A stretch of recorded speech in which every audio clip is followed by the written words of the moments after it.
Engage fluo injectors. Engaging fluo injectors. Fluo reactors at 80%, sir. Fluo containment field is destabilizing. Emergency fluo containment protocols now. All hands brace for impact. Brace for impact in 3, 2, 1.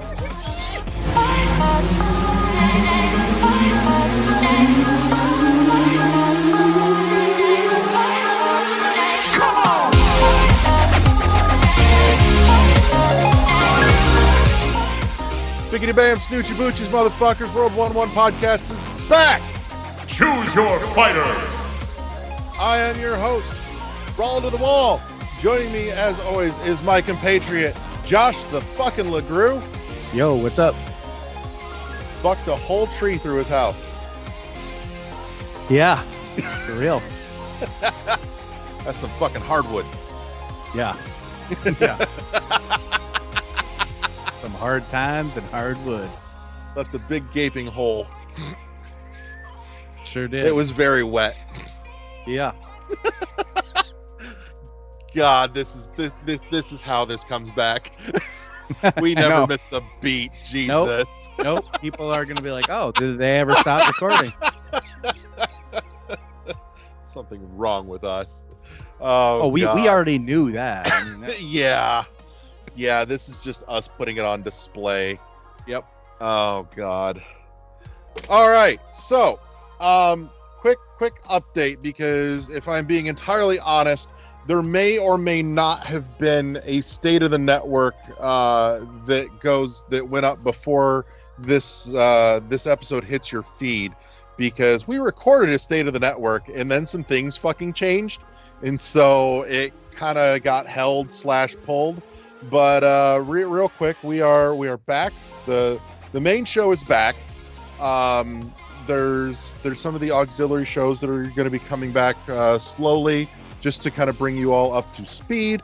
In particular, I know Mind Over Media is in the works. We were actually just talking about that at lunch in the last couple of hours, as well as some new stuff coming to the feed as well. There might be some changes in migration of the feed in order to make it easier to find, like some of the auxiliary shows as well. That's a work in progress. Yeah, that's the short version here, but we're back. So the format is pretty much what you remember. First half of the show is Oh My God Video Games, where we cover games of the week. The third half of the show is down the warp pipe, where we deep dive into a topic. And this week, this episode, LeGrew and I are actually going to be talking about the VR glass ceiling. And it's actually a deep dive that we recorded quite a while back, and it's been held for publication until everything was kind of back on the rails and the wheels were back on this bitch. And so here we are. So we've got some older stuff that's going to be hitting the feed first, deep dive wise, and then shortly thereafter some more fresh stuff is coming. But as always, we try and provide some evergreen content, so the timing doesn't matter quite so much anyways. But it's stuff that you should enjoy. Hopefully it gets you thinking a little bit, because that's kind of always what we strive to do. It's why it's press start to engage your mind around here. So, but yeah, let's dive in. Let's get straight to. Oh my gosh! Video games. LeGrew, what in the hell have you been playing other than putting shelves on games? Yeah. And Putting shelves up and getting games. Well, I don't have my TV we're set putting up yet. shelves on games. Yeah. They hold the shelves up. Yeah. Well, you could make a shelf out of the games I have, I guess, if you really wanted to. So I have not been playing too much on like console, just because I don't have my TV set up in this room yet. So I have been playing What's your some Switches stuff on. for? Yes, I know, but if I could it's in one of these bins, so I've got to try to look for it.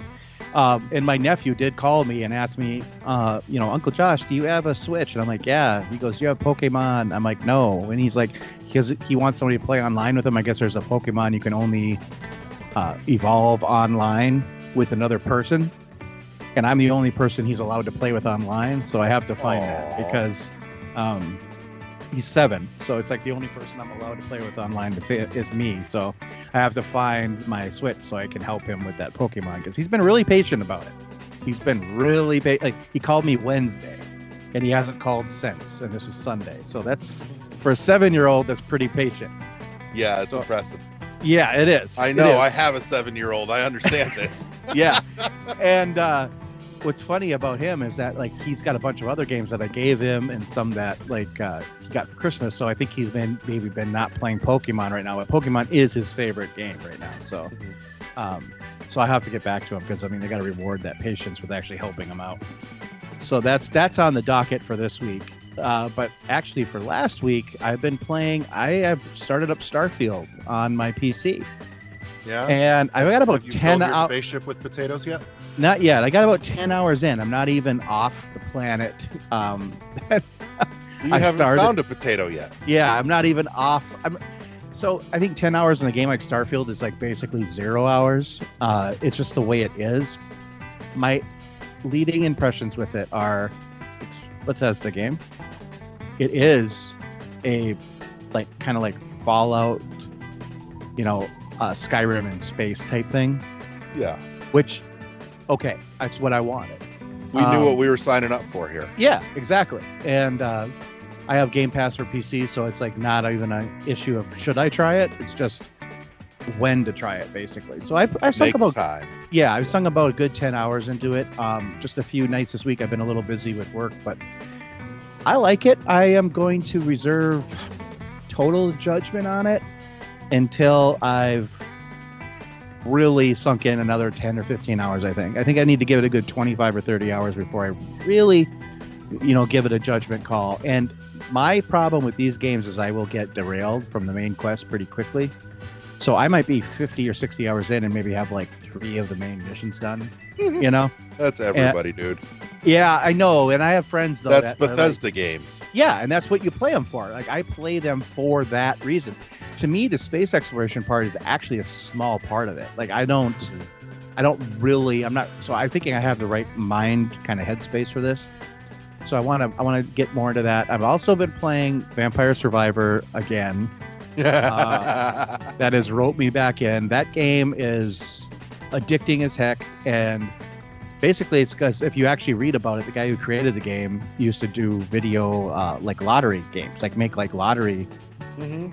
like video lottery machines. And so Like slot machines. Yeah. slot machines, slot machines, that's right. Sorry, words just did not come to my brain. But that is, so it's like I get the dopamine rush of it, and it's simple, but it's not, and it's fun. Yeah.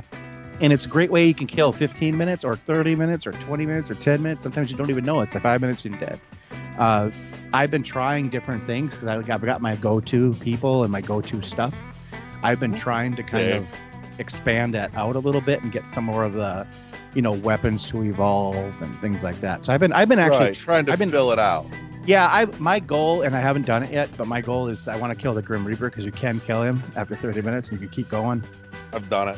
Yeah, and I just haven't got there yet because I've been trying all these different. I haven't really found the right kind of cadence that I want to do it for yet. But I So those say are if the you two wanna I've kill been the Grim Reaper.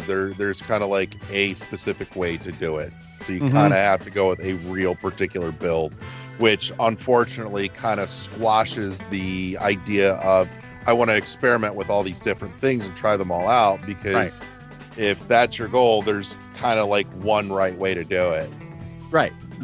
So that's kind of why I haven't actually, because I've been just trying to like figure out some of the other missions or the stages and stuff like that. I am enjoying kind of seeing what those are about. So when I got time, I play that. What I love about that game is you can come back to it, put it down, come back to it, and it's because it's not like a game that you would play and then like 6 months later you come back and you're like, I don't know how to play this. No. Yeah. You know how to play it. You just walk around. Yeah. That's all you're doing. So I like that. There's Zoe's no, watched me playing it going, Yeah. I don't get why you like this. you got to play it. It's a hard game to watch. I have to Oh, Zoe's admit. played it too, and Yeah. Zoe still does. Yeah. But have you gotten to fuss with the multiplayer? No, in fact, not at all. and I heard that the multiplayer is really good. It's interesting because the multiplayer cuts your weapons and item slots by divvying them up across all the players. So total you can get the same number, but individually you're getting less. So you're sharing everything. Yeah. And that's kind of the opposite route of games have done recently. That's like an old school way to do games, you know? Mm-hmm. Not that I'm knocking that. That's cool. No, It's it's just- cool to see somebody do it again. It's been a Yeah. while. Yeah. And so you have to communicate in real time with these people because of that, or not really? Well, right now, and here's some fun update stuff for you. Right now, it's local co-op only. And as far as I know, I think it's only on the Switch with the local co-op. Though I believe the multiplayer co-op is rolling out to the other platforms. And some of the most recent news that I've heard includes a online co-op update coming, as well as at least one new stage. Okay. So there's some new stuff that's headed to Vampire Survivors to give you a reason to come back. Okay. So- That's good. That's good to know. So But- I'm on my way just to keep plugging away with it for a while then.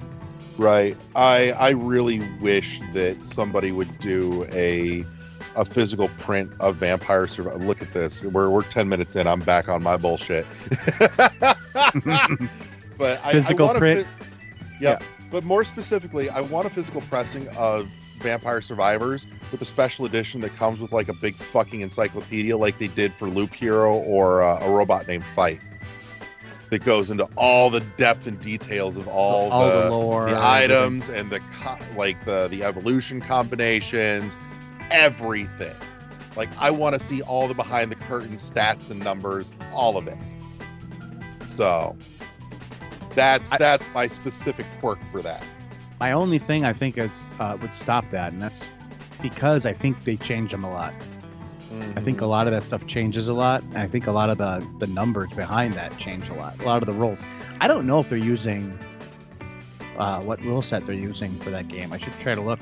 It's it's random number generator, but it's some specific one, and I'm wondering which one it is. But that would make a difference. Like if you knew, because then you could kind of know like your.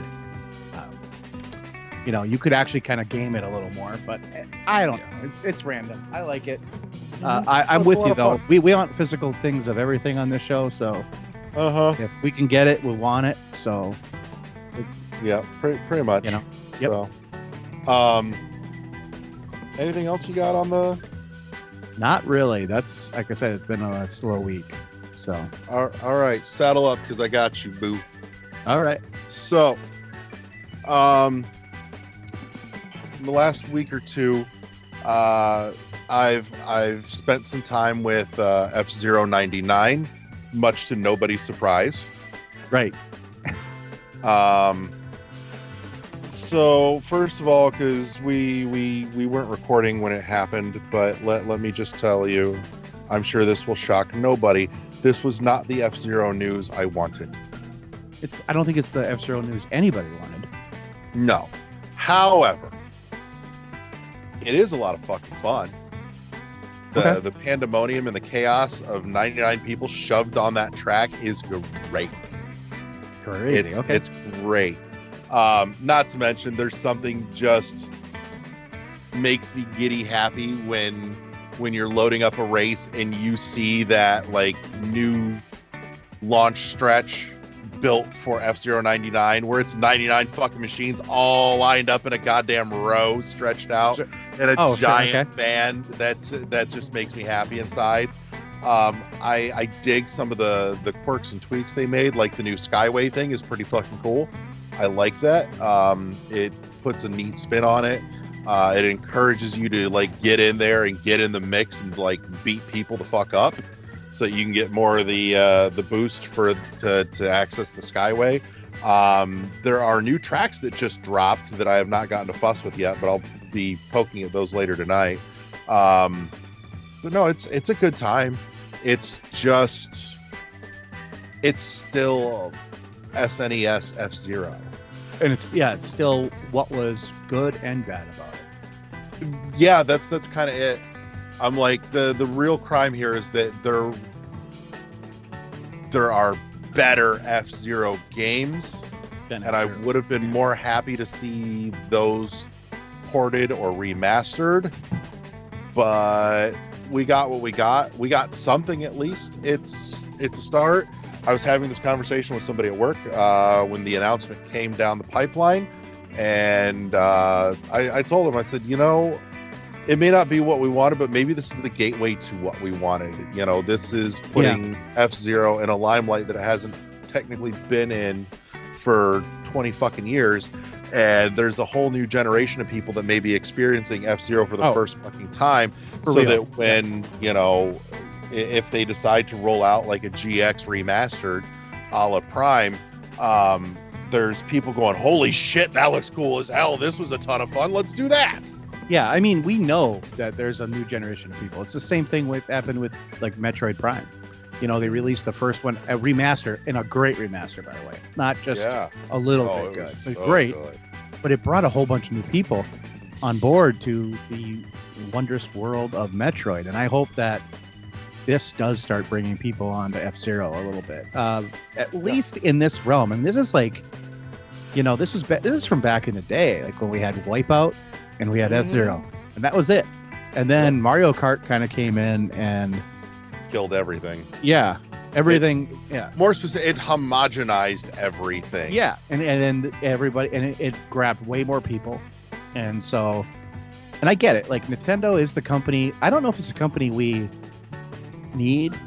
It's a company we deserve, because of all the bad things we've ever done in our lives. This is the penance of being a Nintendo fan. Like, you get 90% of what you want, and then maybe like 25% gets taken off the top of that. And so you're down to like 70% or less of what you really wanted, but it's all good. It's all good. And like I wish Michael was here, because like good consumer whores, we bend over and take it, and we line up with our money for more, and we're like, we'll take it, and they're just like, yep. Oh, do you got change for this? Nope. We're not giving you any change. You're just taking the money, and we keep doing it. But it's so good, and I mean, I wish I could say I was surprised, but I'm not, and I'm glad people are enjoying it though. Like, I haven't actually tried it yet, and this is one of the things I want to get my Switch out for.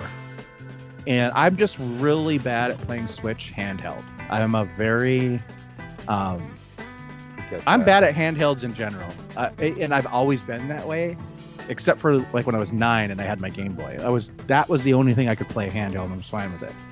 But everything else I've loved. Like, as soon as like could get the GameCube with that the adapter to the Advance to play it on my TV, I wanted to play everything on. I wanted to play everything on my TV. Yeah. As soon as I could do that, I wanted to. So that's where I'm at with this. Like, for example, my Switch, it's basically a docked console for me, unless I'm on a plane or something. Right. So I want to get into this, but I do want to try it. Have they said how long this is going for? Like, because this isn't going to be a forever, is it? Probably not, but they haven't said anything. Because Tetris 99 is gone now, right? Like, that's done. No, it's still there. Oh, is it? They're still banging Tetris 99 Maximus cups, bro. Oh, okay. So this is how little I've been on my Switch. Okay, so all right, I need to get that stuff set up so I can play all that again. Yeah. But yeah, so there's been some of that. I've tapped my Xbox 360 arcade nostalgia button. Ooh. And I picked up Marble It Up, the new update. What is it? Marble It Up Ultra or Marble It Up Blast, something like that. But anyways, it's basically a visual and audio update to Marble Blast Ultra from the 360 Live Arcade. Which was so if you remember that, and if you don't, it's like a marble physics obstacle course thing. So kind of like Marble Madness, but this is... Yeah, kind of. Okay. It definitely feels a lot smoother, a lot more comfortable to play. It's a lot more varied. There's a ton more content than like Marble Madness, but Marble Right. Madness also had a banging soundtrack. Yeah.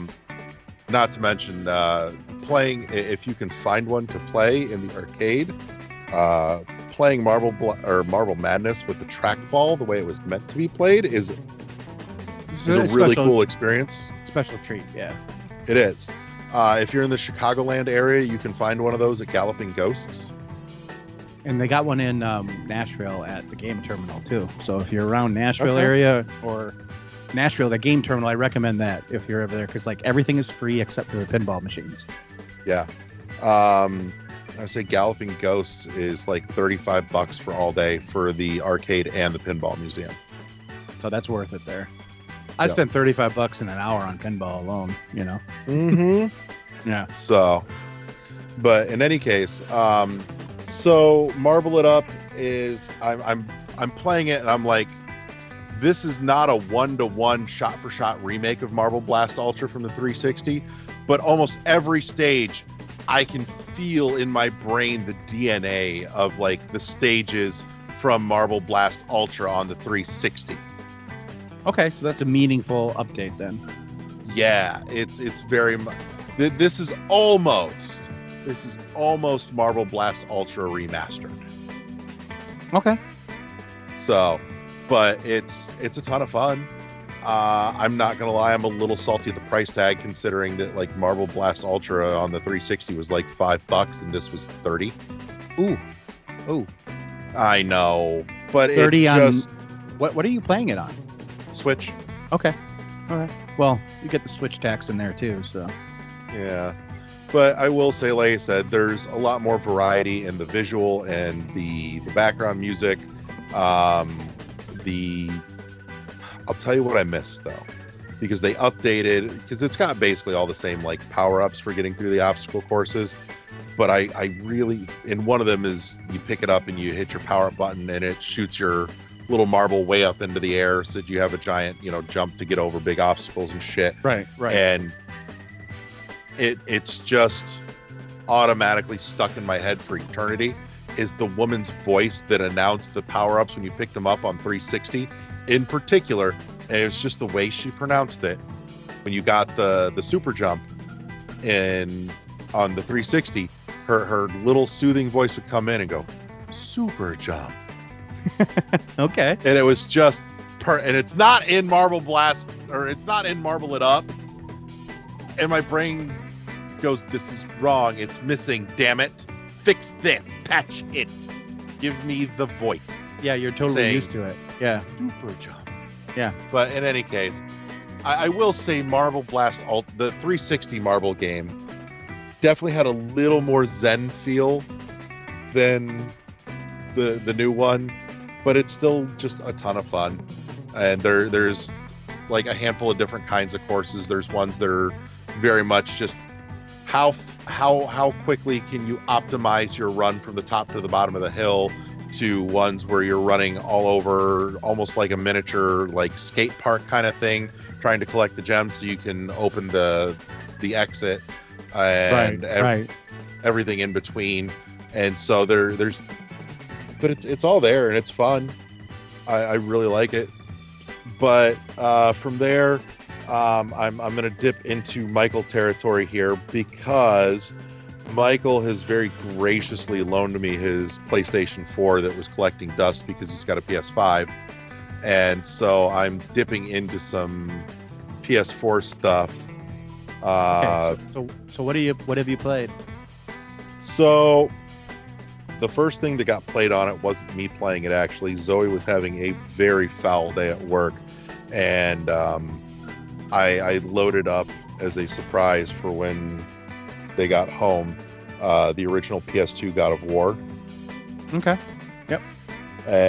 But for me, the thing that started this whole loan in the first place was I very much wanted to play Death Stranding.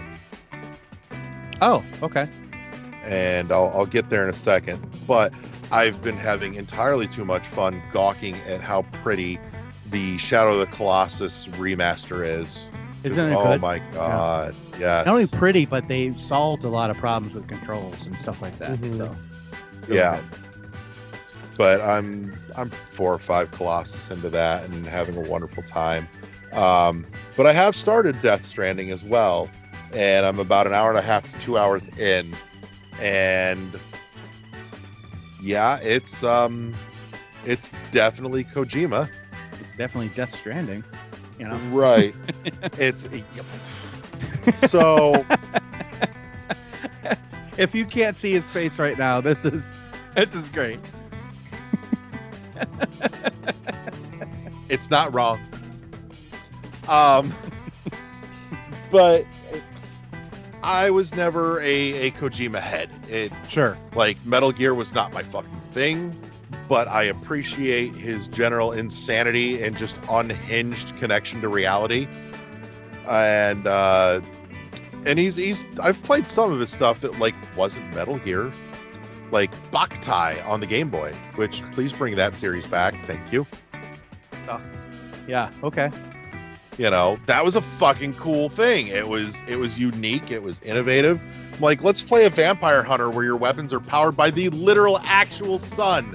Go outside with your Game Boy and play. Yeah. That was cool. That's shit that Kojima would think of. Yeah. But this is just this is what happens when there's nobody around to tell Kojima, no, you can't do that. That's too insane. And so it's definitely bonkers.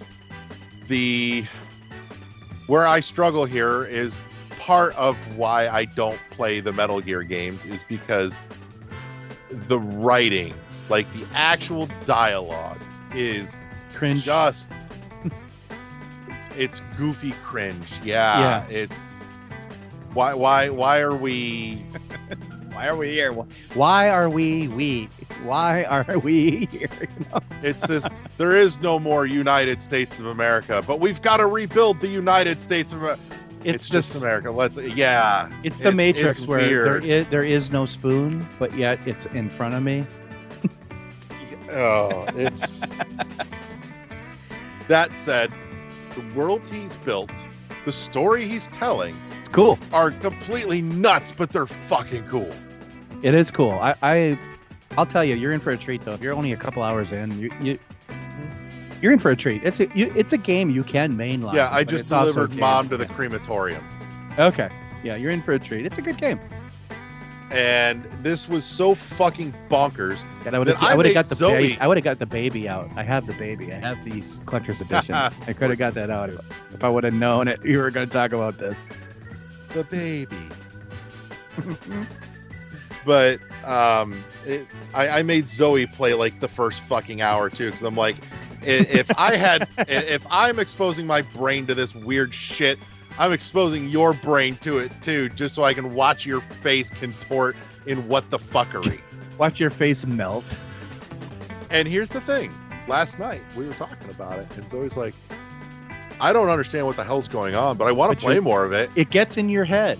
It is, and as a person who delivers packages for a living, I still wanted to play this game when I got home. Yeah. You know, and it's one of those things I'm like, yeah, I'll try it. And then it gets in your brain and you're like, okay, what's going to happen next? Like, what can I do next? Did somebody build a road over here? Can I do that? There's been a lot of stuff. I mean, good friend at work I have, we talk about this kind of stuff all the time. And he's always like, I can't believe I want to keep playing it. Right. And that's what it is. But I think if you think it's going to be boring, but it's one of those gaming zen things where you're kind of like in it and the music's playing and it's just very Can we talk about the relaxing. soundtrack? Oh, that soundtrack. Oh I my think god. is like the best.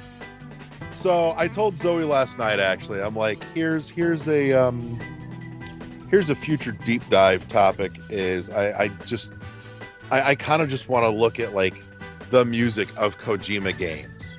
Yeah.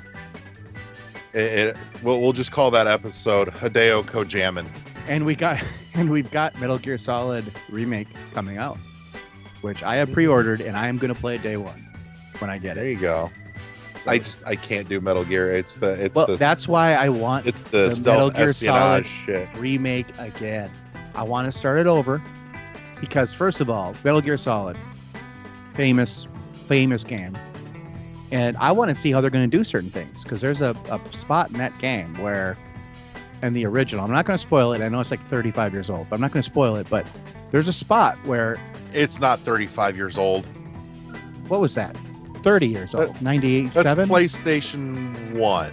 97, 35, No, 30 years ago.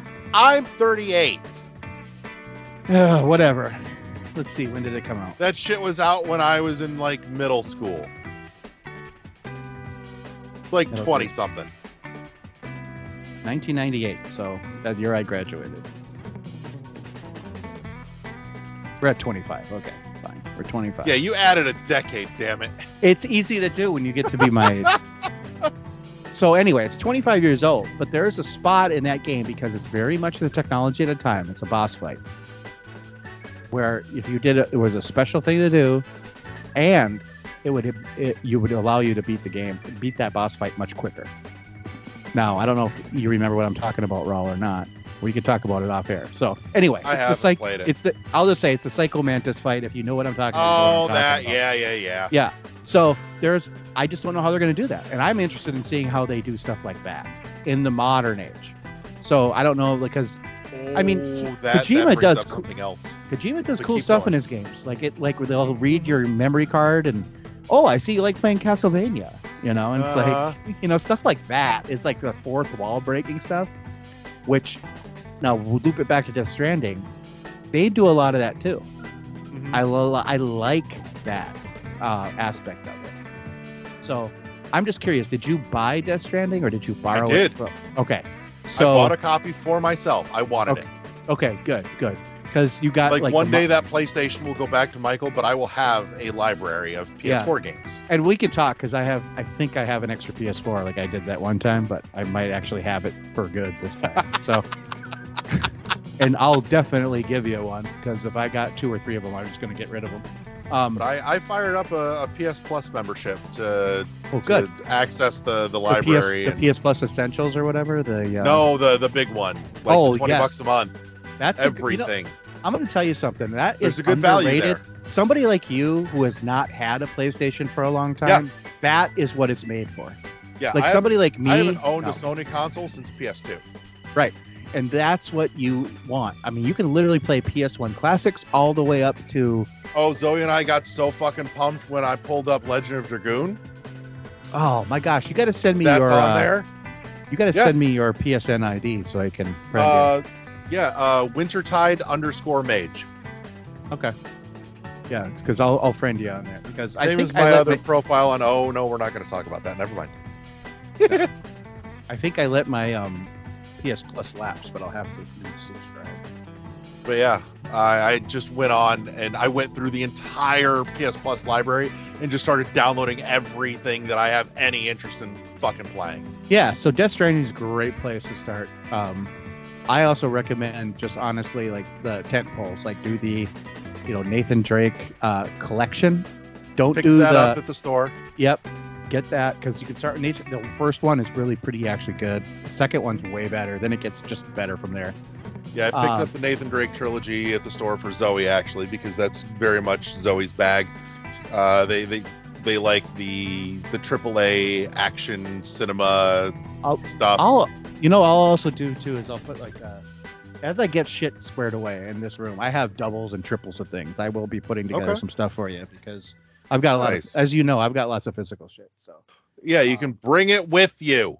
oh yes, that is happening. I know I've said this before. Raul and I have known each other what now 6 years.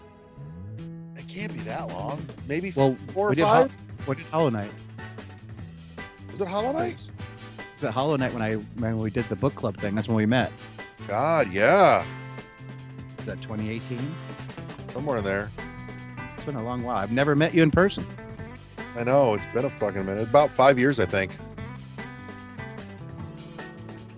But yeah. So there's PlayStation stuff happening at my house.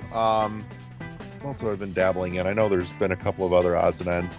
I got bored and I was dinking with Prime Remaster again, just because I was killing time. That happened 2 nights ago. Actually, I was playing Marvel It Up and I died, and the last checkpoint was way too far back, and I said fuck this, and I turned on Prime Remaster just because I wanted to stare at something pretty that I can do mindlessly because I know it well enough. So, but Cool. it's so Okay, so- petty. Yeah. Oh! Yeah. There was a thing. We were going to Yes. talk about this for a second, and then maybe this is a deep dive topic for down the line. But one of the games that got announced in that same direct is F-Zero 99 was Another Code, which Yes. was the port remaster whatever of Trace Memory on the DS. And the only one I played is this Cold Realize Winter whatever memories for Vita. That's the only one I've ever played. So here's the thing. Trace Memory on the DS was a puzzle game that was hardware dependent, the same way like Zack and Wiki on the Wii was. Oh, I see. So you had to use And- the. Yeah. Okay. Now Go ahead. You keep going. I'm going to spoil something here on a Yeah, that's fine. 20-some-year-old game. And I almost feel bad because the remasters, the port is coming, but this is part of what puzzles make. No pun intended. Like here. how do they do it? Right. There's we all know the DS has 2 screens and it folds in half. So, here's my question. There's a puzzle where you pick up a picture frame sitting on an end table. It's a little 2-picture frame. So it's, picture and a frame and then a hinge connected to a picture and a frame, right? When you click on it, your character picks up this picture frame and it puts each photo in each one of the screens of the DS. So it's like you're literally holding the picture frame in your hands. Right. It's these 2 pictures connected by a hinge. Right. And here's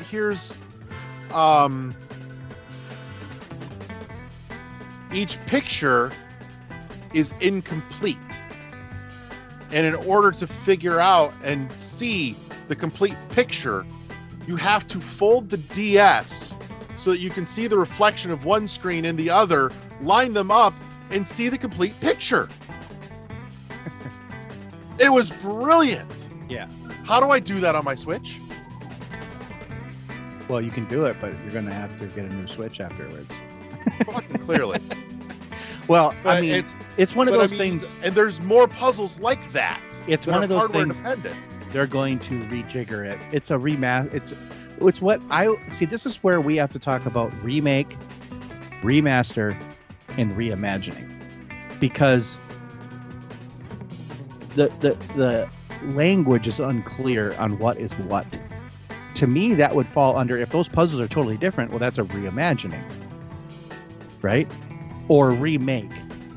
At that point, at very least, it's not a remaster, because a remaster would mean it's the same damn game, just better, prettier.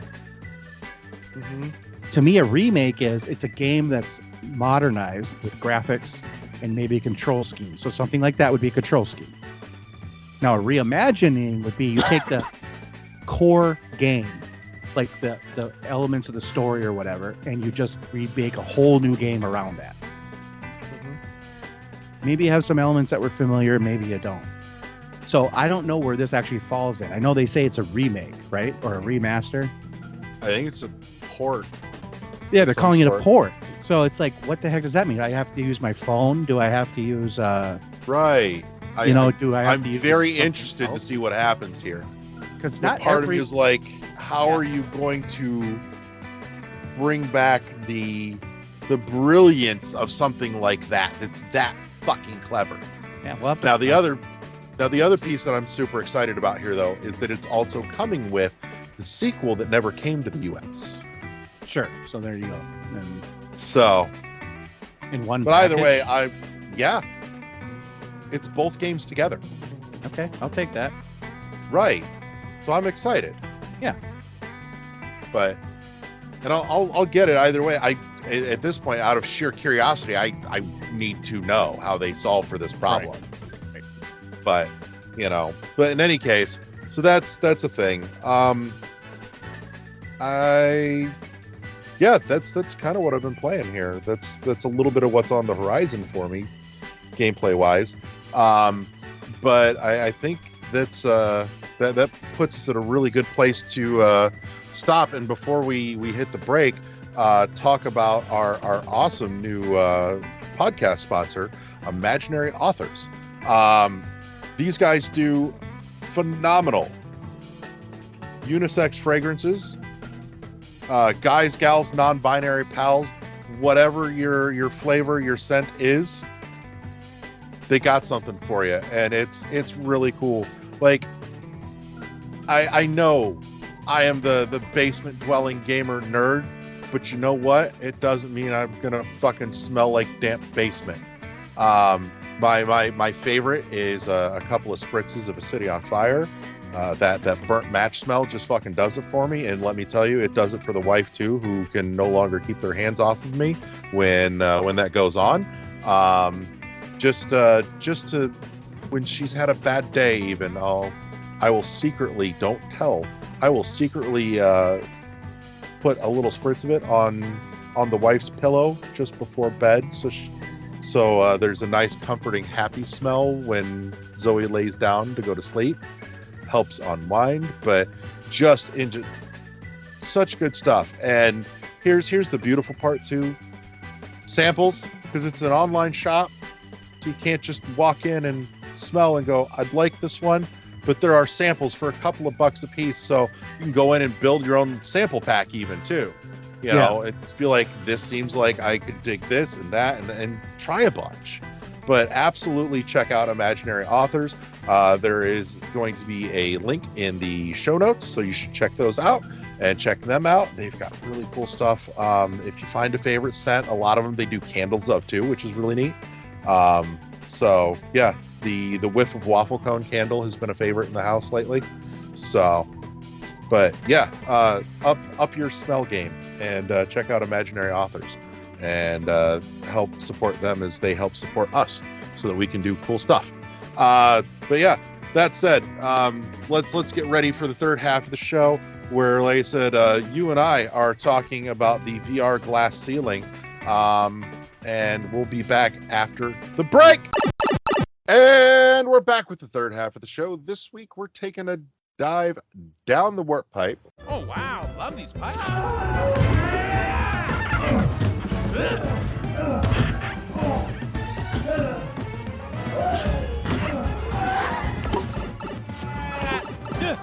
And we're looking at obvious things to do with VR that haven't fucking been done yet. I am Larry the Bearded Wonder. Joining me for the deep dive this week is my home slice right-hand man, Josh the LeGroux. Hello. So, me, we both have some VR stuff, and we both like our VR stuff. We do. I know you've gotten a lot more goggles on time with it than I have, but I've still played a good chunk of it, just not as much of it as I'd like. That said, I've definitely been, every time I strap on the headset, my brain goes, why isn't this a thing? Or why isn't that a thing? And I'm pretty sure you've probably had some of the same thoughts. So let's kick off with some of yours. I'm curious. What do you want to see happening game-wise in VR that they're not doing yet? So VR, I honestly like. So I think it is kind of like pull back a little bit and see what they've done that I've played. So what I've played is I played some first-person stuff, obviously. I've never played a third-person game in VR, which is kind of, I understand why. But I would love. I know they do, but I have never really played one, and so I understand why there's not a lot of them. But I'm like, okay. Honestly, I've played first-person shooters in VR, But what I would love to do is play like a first-person shooter kind of that is more grounded. So what I mean by that is I can look down and see my feet. Yeah. I can look and see the body I'm in. You know what I mean? That kind of thing. Right. Because you always see the hands, because you always are seeing or even not a hands, but just a gun, right? Mhm. So I would love it to be more like, oh, I'm looking at myself, or a representation of myself. That's kind of where I'm at with that. With any kind of first At person, least an avatar somewhere. yes, any kind of first person game, I would love it for shooters to do that. And that's kind of where I'm at with that one. I mean, there's more. I mean, I honestly think that like adventure type games too, they could be like, I know there's a few, but I just don't think VR has hit that limit yet where developers are like, oh yeah, we're going to make that. Right? Yeah. So, I'm gonna dovetail, or I'm gonna add an addendum to your first-person shooter thought here, in that one of the things that bugs me, and I was not ready for the irksomeness of it when I first booted up Super Hot VR. Right. Coming off of having played, console Super Hot, or flat screen Super Hot, we'll call it.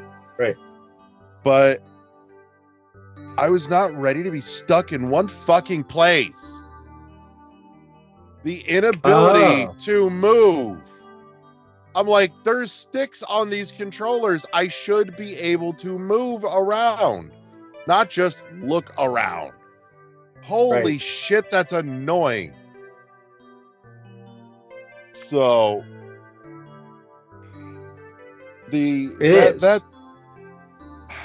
it bugs me so much. But no, you're right. I'd like to see more of the adventure stuff. I think the fact that there's Myst VR is at least a start, but I would love to see some of the old like PC point and click first person adventure games come back. Yes. Yeah. Bring me the rest of the Myst series. Bring me Journeyman Project. Those are all in first person. That should be totally doable. So, and when you got to Myst 3, the Myst series and the Journeyman series technically linked together by way of developer, because Presto Studios that did the Journeyman Project series also worked on and did Myst 3 with Cyan Worlds. Yes. So those two have some interconnectivity in terms of development houses. Obviously, Presto's gone, but it sort of lives on through the old crew, unofficially still, talking together and, doing like little tweaks and updates. If I don't know if you ever listened to it, because it was before you joined in, but years ago, we had the Presto Studios crew on to talk about the old Journeyman series, but also to celebrate the release of Journeyman Project on Steam. And some of what they were talking about was the work that they did post-mortem to get the game Steam ready, because that game was 15 years before Steam, and there was a lot of stuff that needed updated and to meet the minimum standards and requirements for Steam. So they're still there, and they're still they still do stuff with the games. It's just Presto Studios technically no longer exists, but there is a group looking after that IP, even in its legacy years. But not to mention, I mean, that'd be a great avenue for bringing some new stuff in that genre back. For real. There's a lot of brilliant stuff you could fucking do with it. Like, I'm just sitting here thinking of all the clever shit that Nintendo did with Trace Memory on the DS. And, if you took that level of creativity and applied it to VR, woo, bring me that, please. Yeah, and I think that's kind of what's missing right now with the VR, right? Like, what's missing is this, like, spark. Mm-hmm. It's because the barrier to entry is high. It is, and it just got higher. Yeah, I mean it's always getting higher, but well, no, Oculus went back up in price, so yeah. I know. Oh Jesus! What I'm hoping is, I'm actually hoping that VR, because of PSVR 2, is actually going to come back down a little bit. But I don't know if the barrier to entry is going to come back down or not. So for you, what would be that spark, that killer app, that system seller that it's missing? Like where's that defining like Mario or Zelda game, the Breath of the Wild, the Halo, right. I mean, I wish I knew where that was, but for me, or what do you think it is or will be? I think it's going to be that game. Obviously, it's going to be that game when you put on that VR headset, you're like, wow, I can't do this any other way, you know? Mm-hmm. But, however, I do feel it's going to be some kind of, in this kind of like, it's going to be some kind of like first person, obviously, like either adventure type game with like shooter aspect, or there's going to be something that it's more first person integrated into the world, right? So I don't know if it's going to be a first person shooter or if it's going to be more of an adventure game, but there's going to be that game that somebody's going to make and you're going to go like, wow, you got to play this. And I think that's when it's going to break out, right? Mm-hmm. So I think if it had debuted on VR, it might have pushed towards that. I don't know that it ever would have made it to that, but I will say I think The Witness would have been a great fit for that, and I'm still a little flummoxed that it's not on VR. Because, you know, there's a spoiler thing, but it makes way too much fucking sense. But I won't spoil the spoiler thing, because if you haven't played that, you should. But you should be able to play it in VR, but we can't. Outside of that, I think they started to dabble in it with some things like the Star Wars Vader game. And Vader Immortal. Yeah. Yeah. And that PlayStation game is awesome. Yeah. Yeah. And PlayStation started to dabble there with the Iron Man VR game. Yes. Because you hit two big cultural touchstones that everybody could get excited about. But I honestly think at this point, I don't think the big killer system seller is going to be any one particular piece of software. I think the big killer thing that's going to do it for VR is a small combination of things, including price reduction. Oh yeah, for sure. Yep.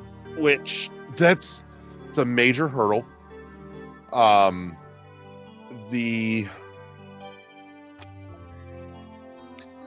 trying to think of a good way to explain it. A piece of software for VR that breaks down the solitude walls. Sure. Right now, VR is a solo gaming experience. Strap on a headset and yeah, you can get totally immersed in this world, but you can't play with your fucking friends. There's just nothing to really play with your fucking friends. Well, there are some VR games you can do. You can play with your friends on PlayStation, but not like in the same room. I mean, there is the keep talking or everyone explodes or whatever. That Among Us is coming to VR. Uzo game, but that is kind of different. But still, I know what you're saying. Like you can't just play, right? Yeah. For a lot of people, especially more and more ever since the advent of, Xbox Live, gaming has become a very social endeavor. And for at least a lot of people, not all of us, and, I'm an exception, but that's I realize I'm an outlier here, but you know, VR kind of takes a step backwards on that and says, yeah, I don't know about this playing with other people's shit. Right. So, but that combined with, you know, the price hurdle is... Now, I will say, even barring that, though, and the other thing, too, is not just the barrier to entry, but the barrier to entry to develop. Because the Switch is a great example here. And it's not the first, but I think it's probably been the most prominent example of this, is that, you know, here we had a $300 piece of hardware with a killer system selling piece of software, which was Breath of the Wild when it came out. But right from the gate, and very rapidly, and never losing momentum, the indie stuff was just a constant rollout on the Switch. And the Switch has seen a lot of success in driving its hardware sales, not exclusively by, but a major supplement of it has been the indie scene on the Switch, because there is so much of it, and there's so much of it that's really good. And you know, when you can drop $300 on a piece of hardware, and you maybe have cash enough on hand for, you know, your one or two $60 games that you're going to buy, but you want a little more to play, and you can get your hands on a couple of games for $5 or $10 a piece to fill out your library, instead of getting through those couple of games and then being done and putting it down going, well, now what do I fucking play? Right. And so having that very wallet friendly indie library supplementing it is a big thing. But you know, I think one of the other hurdles, though, is just the fact that, like I said, a lot of what mainstream gamers would want to play in VR, you know, their first-person shooters and stuff. Right now, nobody's making it functional in VR because, you know, like I said, one of the big things is, yeah, you strap on a VR headset and you load up a first-person game, be it like Super Hot or Pistol Whip. Right. You're static. You cannot fucking move. Right. I'm like, yeah, I'm pretty sure you would never see Master Chief just parked and, you know, it takes the fun out. Yeah. And I think that's what we're hitting against. Like, we're hitting against generations of people that have actually not played this. So, like, I think it's kind of funny because, in a way, like, when we first started playing games, that's kind of how VR is right now. Mm-hmm. It's like, oh, it's just like, I'm going to take a game I already know and shoehorn it in there, and it's going to work. If not, oh well. But then, later, like, we had the people that played those games, and we're like, no, I'm going to make this better. And they did. And honestly, it just might take that. It might just take time. Now, it just might take time, you know? Now, here's another one that befuddles me that I haven't seen more of on VR. And I've poked a little, and I'll grant that my search has been a little on the niche side, but I would expand this concept out to several genres. But anything where you're in a cockpit, why do I not have first-person VR racing? Or for fuck's sake, Microsoft Flight Simulator would be awesome. Yeah, and I mean, like, they did do a Star Wars, you know, the Star Wars X-Wing game. Mm-hmm. Yeah, they did that in VR, and I have not played it in VR yet, but I'm hearing it's awesome. And that's the thing, like, that game is like, you're already in VR basically. Right. So why wouldn't you just do it? Right? Pod Racer would be fun. Oh yeah, any of those games where you're like have a a field of vision where you're like, oh, I turn my head and this is what I see. That is like the no-brainer VR right now. Well, and the other thing too is when you get like some of the more cockpit geared stuff, be it like, you know, the idea of Pod Racer or Microsoft Flight Simulator or anything like that, or hell, even any kind of futuristic racer. Obviously F-Zero will never happen, but I mean, you've got plenty of others like Sony's still sitting on Wipeout that they haven't done anything with in years, or the Fast Racing Neo series, F-Zero or anything like that. But you think about it, a lot of those are going to be like hand grips or, you know, joystick type control where you can essentially, you know, there you go, and flip your switches, all that. You know, that'd be great in VR. That'd be a ton of fun. It's those little immersive touches that could really sell the shit out of that. Yeah, I agree. And I'm like, why do we not have this? It just might take VR to become more popular. Mm-hmm. You know, and hopefully like a conglomeration of all this stuff just kind of gets it rolling a little bit, right? So where we get some more of the, you know, some more of the things take it more seriously. That's all I'm waiting for.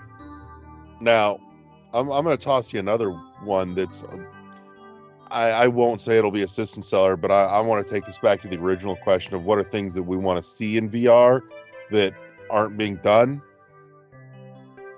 I want to be able to buy, I don't know, like for $5-6 a piece, maybe. I want to be able to buy a VR experience of roller coasters. Like $5, I can totally strap on a headset and VR ride this fucking roller coaster. You know, yeah, it's not quite the same as jumping on to like the Raptor at Cedar Point, but there's something to be said for being able to, you know, headset in, having the audio right there in your ear. You know, it'd be kind of cool if you could, you know, play with the settings and maybe like tweak the day, the time of day and shit like that. It'd be kind of cool, you know, but that's something that, you know, like Cedar Point, Six Flags, Kings Island, all that shit, they could totally be, you know, selling those, you know, for $5, $6, $7 a piece for each coaster ride. And I agree on that. I didn't even know that was not a thing already. Yeah, I'm like, how and why is this not? Right. That's just leaving money on the fucking table. You'd think so. Yeah. But maybe there's, I mean, part of that too is like, is that a thing like where, so that's more of the, it's not like as much of the VR as it is of the augmented reality, right? And so now you start coming to the whole point like, oh, well, you know, why can't we just go to concerts and they've touched on some of that actually. And they should. And like why can't we go to like the Super Bowl? Yeah. And for $50 I can just sit at the 50-yard line at the Super Bowl. Like I'm not a huge sports guy, but I would do that. Yeah. If I had that like perspective, I would do it. You know? Mm-hmm. You know, all it takes is one dude there essentially with a 360 camera and jacked into the audio system there. You could totally bring the concert or the sporting event experience home. Yeah. And that's the kind of thing, like, I think, like, we were talking about what's going to take for VR to, like, break out, right? Like, kind of like, oh, shit, I got to have it. And that's the thing that's going to do it. Yeah. Break it out of gaming exclusively and make a more universal application. Just a product. Yeah. Like, I honestly don't think the future of VR is with gaming. And that's kind of where you start hitting the rubber hits the road, right? Like, I don't think it is. And a lot of people are like, oh, no, it's got to be gaming, blah, blah, blah. I'm like, no, I don't think it is. I think the future of VR is what we're talking about. You go to roller coasters. I go to the Super Bowl. I go to concerts. I go to, like, a friend, like a bunch of friends. And that's maybe what we're really talking about. And it's just in this transitory part right now. Yeah. So where it's hard to kind of like, it has to like find its way, right? Yeah. But no, I mean, if I could live stream like concerts for $20 or $30 on my I'd VR do it. headset, hell, Shit, maybe yeah. even I'd pay $50 for that same concert if I could replay it whenever. Like if that recording was then stored, Sure. that full 360 VR recording from like a post, a 360 camera on a fucking stick somewhere a couple rows back in the crowd, where it's not super, intrusive to anybody that's there watching, but to be able to take that recording and replay it sometime later again, like, man, that was a great fucking show, and I totally want to kick back and watch that again tonight. Yeah, pop that on. I mean, to be honest, I would have loved that for like some of the, like when I went to the last David Bowie concert they ever did. Mm-hmm. And we were there for like 3.5 hours. Like at that point, we didn't know it was the last concert they ever would do. Right. Until it was.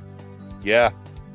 And I would love to have the option to be like, oh, Mel, my wife, oh, Mel, let's sit in the same seats we sat. And just like experience that concert as close to reality as we could again. Yeah.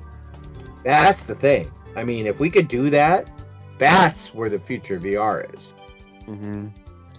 I am also admittedly a little irked that my Oculus doesn't have a simple like HDMI input kind of thing.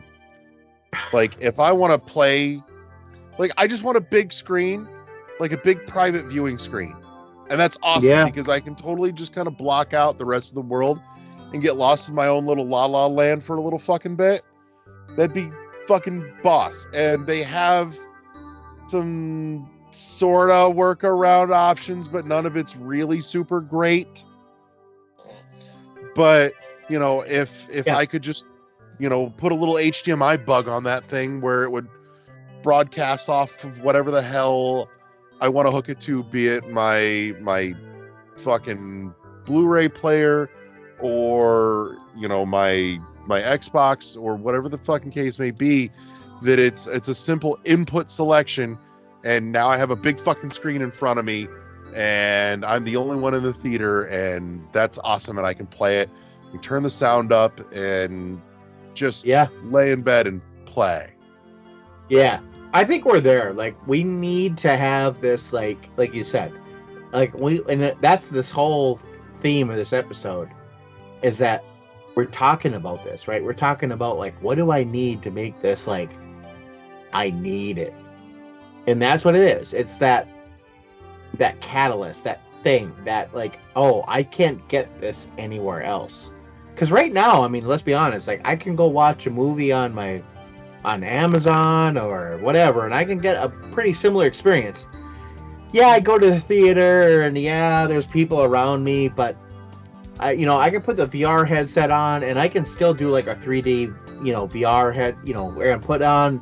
I get kind of the movie experience, but if I got like the real experience of sitting there, and if I got the real experience of sitting there during a concert or a sporting event or whatever I wanted to see, that's what we're talking about. And even a game, like, games could take advantage of that, but I do feel that the future of VR is not in the gaming sphere. Mm-hmm. Like right now it's not there. But I also feel that when people experience that, because it took forever for people to experience games and all that, or movies and all that, then they came out with games. I think that if people experience that, we let that mature, they're going to be people that, like, oh, I can do this with this. Mm-hmm. And we may not even think about it right now. And be like, oh, that's awesome. Like, it's like the iPhone. Like, now that we have it, could we ever imagine life without it? I I suspect honestly that whatever it is that ends up, if it's a big if, because I don't know It that it is. ever will. No, But I mean, it's whatever- in that gray area now. Like, I do believe it is in the area where it could just die off. Mm-hmm. Like, it might be plateauing unless somebody starts getting really creative. That's the thing, is Right. that the shame of it is the barrier to entry a la price and hardware requirements, not to mention, some setups still requiring like fully wired fucking setups and shit, and just general yeah. space requirements too. I mean, my That's a God, whole issue on its own. My Oculus with my PC is awesome, but I still need like 10 by 10 square feet. Otherwise, Yeah. I feel like I'm gonna like hit something. Uh-huh. Dude, I've knocked out a ceiling panel in the basement down here playing super high. Right. So, And you're not, you don't even know it's there. You hit it. You're like, holy Uh-huh. shit. but yeah, there's a lot that needs to be done to really bring it home. And honestly, if somebody were to do a lower cost version of, say, the Oculus, a stripped down, where it's literally the headset loaded up Sure. with and ready to go for just viewing experience, and it comes with like a fucking clicky remote, Yeah. where it's that's all you need, and it's literally just a view device. Cut the cost down. You probably drop easily $100 off by selling just the headset without the fucking controllers attached. Then you start getting headsets in homes, and then once they're in homes, you'll end up with people playing, using them, watching shit on them, be it, I know Netflix is already on there, which, by the way, the Netflix app on there could use a little revision. It's not bad by any means. No, but it's not on great. No, I'm like, I would like to not have to recalibrate where the screen is. Like, I would like to just have it fixed so that I could just, put on the headset, lay in bed, and watch a movie without, worrying about unbinding and rebinding the screen if I want to shift my head a little. Like, I'm like, this is... No, I know, because that does that with PSVR too. Yeah. PSVR also, I should say, where you have to... It's because of the motion trackers on the helmet or on the headset. If you move and you bind it, you got to move again. Mm-hmm. You got to rebind it. And it's honestly, on PlayStation, it's great because you just hold down a button and it works. It redoes it.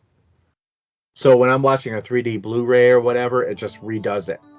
But I understand what you're saying, is that it needs to have that just accessibility and ease of use. It needs to be a little smoother than it is. It is. Yeah, it's less, it needs to be less nerdy.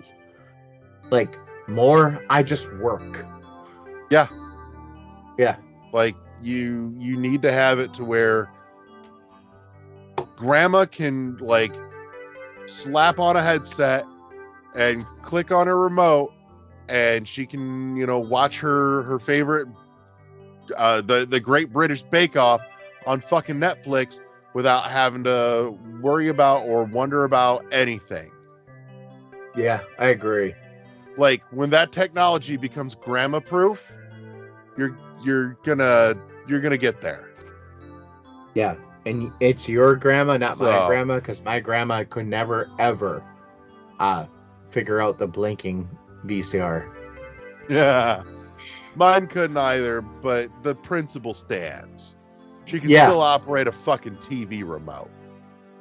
Yeah, my grandma was not even that good. You taped the buttons for years, didn't you? Because I've done it too. Yeah. Yeah. My grandma was like, okay, I'm like, these are the buttons you need to use. That's it. Don't like touch 6 anything buttons. else. Anything else? On, off, up, down, volume. That's about it. Uh-huh. Yeah. Yeah, I'm Skippy. But Yeah. God bless her, though. She is trying. I think that's really the crux of it. Yeah. I think, we've definitely nailed it in looking at the fact that VR has tried to make itself ubiquitous, coming at it from the wrong angle. Or that it's continuing to put, I don't think VR would have gotten to where it is if it wasn't being pushed by the gaming crowd. But of course not. It's not going to be gaming that makes it ubiquitous and a household staple. It's going to be everything else. Yeah, I agree. It's going to be everything else that pushes it forward. Mm-hmm. So let's hope it finds that niche and can just kind of live there, Mm-hmm. I'm sitting here imagining too just the functional educational shit you could do with it. Yeah. Yeah. I mean, VR your anything. way through trying to figure out how to do a fucking major repair on your vehicle. Yeah. Without the fear of fucking up your car. So you could. Well, what I love about that, Larry, is that I can see what it actually looks like. Not just what someone tells me it's going to look like. Oh, slide under your car and, you just all you got to do is, change oil. Let's just say change oil. The simplest thing on your car. Well, the first time you slide under your car, you're like, wow, there's all these bolts here. Mm-hmm. What do and they're like, oh, it's so simple. It's an oil pan. Well, yes, if you know what an oil pan looks like. But what if you don't even know what it looks like? Mm-hmm. And you're like, oh, I got all these. Yeah. $100 for a VR loadout of your fucking car with repair stuff on it. Where, it says, hey, I need to change this, and it will fucking highlight it and, show you this is the thing. Here's everything that's going to have to come out to get to that thing. Here's how to disconnect it, drop it, bring the new one in, and walk you through piece by piece. And if it's not even for the owners, if it's even for mechanics training, that's huge. Because for me, it I might not do it. I'd be like, nah, I'm not going to do that. But I want to know what it's going to entail. Yeah. And even now, I just did brakes on my 08 Camry, which, whatever, I got an old car, but I know how to do that. But it would be great if I could watch a video in VR, oh, this is what it's gonna look like, And I think that's invaluable. No, there's so much that we could be doing with it, and it's being heavily relegated to gaming exclusively. And I'm like, man, you're missing the key that you need for this to really break out if you want it to go further in gaming. The key to that is going to be everything but gaming, which is ironic in its own right, but it doesn't make it any less factual. No. So I think that's a good place to leave it, huh? I agree. I think we've competently covered this, and we've touched on some of the stuff that we'd love to see in VR that isn't being done, both gaming and non. So yeah. But that said, I want to say thank you to everybody that tuned in this week and joined us. I want to say thank you to my partner in crime, Josh the LeGrew. World 11 Podcast, as always, is a production of the World 11 Podcast Network. You can and should find us at our home on Podbean. That's world11.podbean.com, all spelled out, all one word. You can catch us on all your favorite podcatchers, be it Google Podcasts and Spotify and iHeartRadio and Apple Podcasts. I was going to say iTunes, but iTunes is dead. We've got the YouTubes and all kinds of stuff. We're even LeGrew and I were actually just discussing earlier, looking at getting back to some streaming on Twitch. So there is a Twitch channel. Yep. Go peep us out there over on Twitch. But yeah, I think that covers it. So make sure you keep it locked here on the World 1-1 Podcast Network for all the greatest in gaming podcasts, and we'll catch you all next week. Say goodnight, everybody. Good night, everybody. Press start to engage your mind. Peace.